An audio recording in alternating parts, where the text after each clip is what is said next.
আসসালামু আলাইকুম। HMPV virus ভয়ানক একটা ভাইরাস। কারণ কি, এই ভাইরাসের কোনো প্রতিষেধক এখন পর্যন্ত রেডি হয়নি। 2001 সাল থেকে এই ভাইরাসের উদ্ভাবন হলেও এর প্রতিষেধক এখন পর্যন্ত তৈরি করতে পারে নাই, যেটা আমাদের জন্য একটু ভয়ের কারণ আসলে। তবে সচেতন থাকলে আমার মনে হয় না যে এই ভাইরাস অতটা ভয়ঙ্কর একটা রূপ নিবে। তবে ভাইরাসটা যখনই অন্যান্য দেশে শনাক্ত হয়েছে, ব্যাপক আকারে ছড়িয়ে পড়ছে, তখনই একটা কথা সামনে আসছে, লকডাউনের বিষয়। যে লকডাউন হবে, স্কুল কলেজ বন্ধ হয়ে যাবে, পড়াশোনা স্টপ হয়ে যাবে, সবকিছু থেমে যাবে। আচ্ছা, করোনাকালীন সময় একটা ইতিহাসের একটা গুরুত্বপূর্ণ সময়, অর্থাৎ করোনাকালীন সময়টা ইতিহাস হয়ে থাকবে। পৃথিবীর ইতিহাসেই একটা ইতিহাস লেখা থাকবে করোনাকালীন সময় নিয়ে, যে একটা মহামারী দেখা দিয়েছিল, যেখানে প্রচুর পরিমাণ লোক মারা গিয়েছিল। তার ভিতরে বাংলাদেশের প্রচুর পরিমাণে লোক ছিল। এই ইতিহাসের কথা কে কে জানো? মনে আছে তো? কয়েকদিন আগের ব্যাপার। কি একটা অবস্থা হয়েছিল আমাদের দেশের। আমাদের প্রত্যেকটা গ্রামে একটা আতঙ্ক ছিল, প্রত্যেকটা গ্রামে লকডাউন ব্যবস্থা পালন করা হচ্ছিল। বাজার করতে গিয়ে সমস্যা, ওষুধ কিনতে গিয়ে সমস্যা, বাইরে যেতে গেলে সমস্যা, সকল জায়গায় সমস্যা ছিল। এই সেম একটা পরিস্থিতিতে যদি বাংলাদেশ আবারও পড়ে, তখন কি একটা অবস্থা হবে? আমরা এখন সচেতন হব কোথায়? সচেতনতা না দেখিয়ে আমরা ভয় দেখাচ্ছি যে আমাদেরকে লকডাউন দিতে পারে, লকডাউনের অবস্থা হতে পারে।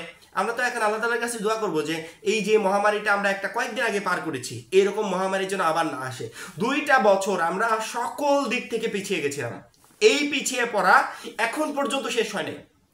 শিক্ষা ব্যবস্থায় যে টোটালি একটা ধস নেমে এসেছিল করোনাকালীন সময়ে, সেই ধসটা এখনো কাটিয়ে উঠতে পারে না শিক্ষার্থীরা। সেই ধসটা এখনো চলছে। এখনো শিক্ষা ব্যবস্থার যে রুটিনটা একটা এলোমেলো অবস্থায়। এতদিন যাবত আমাদের যে এসএসসি এইচএসসি পরীক্ষাগুলো হলো, এই টোটালি রুটিনটা এলোমেলো ছিল। যে সময় পরীক্ষা হওয়ার কথা সেই সময় হয় নাই। শিক্ষার্থীরা যে সময়টা পাওয়ার কথা পরীক্ষার প্রিপারেশন নেওয়ার জন্য, সেই সময়টা পায় নাই। পূর্ণাঙ্গ সিলেবাসে পরীক্ষা হয় নাই, পূর্ণাঙ্গ রুটিনে পরীক্ষা হয় নাই, কোনো কিছু হয় নাই। যা ইচ্ছে তাই অবস্থা। শুধুমাত্র ওই যে 2টা বছর মাঝখানে গ্যাপ ছিল, ওই গ্যাপটা পার করতে করতে কয়েকটা ব্যাচ পর্যন্ত সময় লেগে গেছে। এখন সামনে আস্তে আস্তে রুটিনটা ঠিক হচ্ছে। এখন যদি আবার নতুন করে একটা ভাইরাস আসে এবং লকডাউন যদি হয়, তাহলে শিক্ষা ব্যবস্থা একবারে টোটালি ধ্বংস হয়ে যাবে। এইচএমভিভি ভাইরাস, যেটা অন্যান্য দেশে ব্যাপক আকারে ছড়িয়ে পড়ছে, এবং আমাদের জন্য আতঙ্কের কারণ একটাই, যেটা হচ্ছে বাংলাদেশেও ইতিমধ্যে ধরা পড়ে গেছে। এতদিন ছিল না। এতদিন যে কথাগুলো ছিল, এইচএমভি ভাইরাস 5 জন শনাক্ত হয়েছে, 10 জন হয়েছে, এগুলো সব গুজব ছিল। ফাইনালি অফিসিয়ালি অ্যানাউন্সমেন্ট, একজনের শরীরে শনাক্ত করা হয়েছে। এখন সবচেয়ে ভয়ের কারণ হচ্ছে এটা ছোঁয়াচে। আমার শরীরে শনাক্ত করা হয়েছে। আমি ট্রিটমেন্ট নেওয়ার আগেই আমি জানি না যে আমার শরীরে হয়েছে। আমি অলরেডি অনেকের সাথে কর্মর্দন করে ফেলেছি, অনেকের সাথে কথা বলেছি, কাছাকাছি থেকেছি। এখন আমার মাধ্যমে তাদের শরীরেও অলরেডি ছড়িয়ে গেছে, কিন্তু তারা জানে না। যখন তারা অসুস্থ হয়ে যাবে, ট্রিটমেন্ট নিতে যাবে কোনো হসপিটালে, তখন গিয়ে এগুলো ধরা পড়বে। এইভাবে আস্তে আস্তে 1 জনের থেকে 2 জন, 2 জন থেকে 5 জন, 5 জন থেকে 10 জন, 10 জন থেকে 1000, 2000, এভাবে ছড়িয়ে পড়বে টোটাল বাংলাদেশে।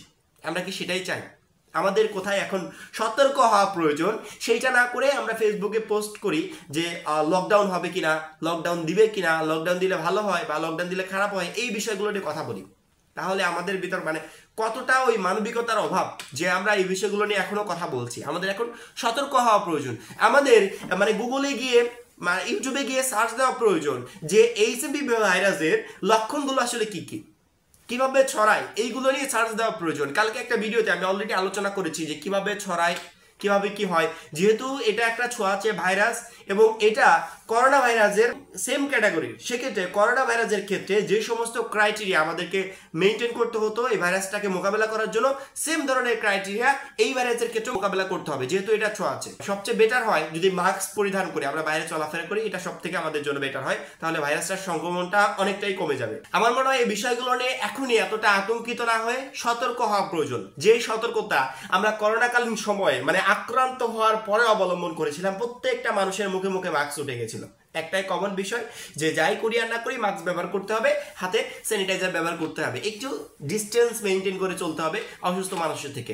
এটা ছড়ানোর পরে আমরা মেনটেন করেছিলাম, কিন্তু ছড়ানোর আগে যদি মেনটেন করতাম তাহলে কিন্তু এই ভাইরাসটা ব্যাপক আকারে বাংলাদেশে রূপ নিত না। প্রচুর মানুষ মারা গেছে, অনেক আত্মীয়-স্বজন হারানোর যে একটা বেদনা, হৃদয় ছিঁড়ে একটা আত্মীয়-স্বজন চলে গেল, তখন যে কতটা কষ্ট হয়, এটা যদি আমরা ফিল করি, অনুভব করি, যারা হারিয়েছে আসলে তারাই বলতে পারবে যে কতটা খারাপ লাগে।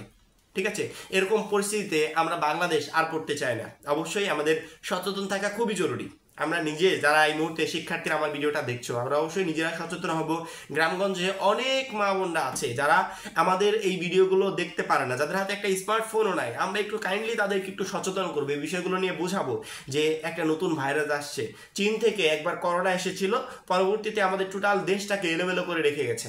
আবার নতুনভাবে আরেকটা ভাইরাস আসছে, সেটারও এরকম একটা অবস্থায় হতে পারে যদি আমরা সচেতন না হই। তবে আমরা যদি এখন থেকে সচেতন হই তাহলে এই বিষয়গুলো হবে না। তুমি নিজে সতর্ক হবে এবং তোমার যারা ফ্যামিলির গার্ডিয়ানরা আছে বা তোমার ফ্যামিলির যারা আত্মীয় স্বজনরা আছে, রিলেটিভরা আছে, প্রত্যেককে সতর্ক করবে এই বিষয়গুলো নিয়ে। 14 বছরের নিচে যে সমস্ত শিশুরা, তাদেরকে নিয়ে একটু সতর্ক থাকতে হবে এবং 65+ যারা, তাদেরকে নিয়ে একটু সতর্ক থাকতে হবে এবং বিভিন্ন অসুখে আক্রান্ত যারা, তাদেরকে নিয়ে একটু সচেতন থাকতে হবে। কারণ কি, এদের শরীরে ভাইরাসটা খুব ব্যাপক আকারে সংক্রমণ করে। সেক্ষেত্রে এই মানুষগুলোকে আমরা একটু সচেতন রাখবো এবং নিজেরা একটু সতর্ক থাকবো। তাহলে আমাদেরকে ইনশাআল্লাহ করোনাকালীন সময় মতো অত বড় বিপদে পড়তে হবে না। সবাই দেখলাম এই মুহূর্তে লকডাউন নিয়ে স্কুল কলেজ বন্ধ হবে কি হবে না, এই বিষয়গুলো নিয়ে ভিডিও বানাচ্ছে।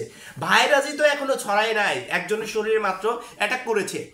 আমরা যদি সচেতন হই তাহলে এখানে স্কুল বন্ধ, লকডাউন এইসবের কথা কোথা থেকে আসছে? আমার মনে হয় আমরা যারা কন্টেন্ট ক্রিয়েটররা আছি এবং আমরা যারা শিক্ষার্থীদের নিয়ে কাজ করি, তাদেরকে আতঙ্কিত না করে বা খারাপ কোনো তথ্য না দিয়ে আমাদের তাদেরকে একটু সতর্ক করা উচিত, সেই সাথে তাদের মনে সাহায্য করা উচিত। কারণ কি, আমরাই পারি টোটাল মানুষের মাঝে এগুলো নিয়ে সচেতনতা তৈরি করতে, যাদের ভিতরে এগুলো নিয়ে ভয় কাজ করে, আতঙ্ক বিরাজ করে, আতঙ্কগুলো দূর করে দিতে।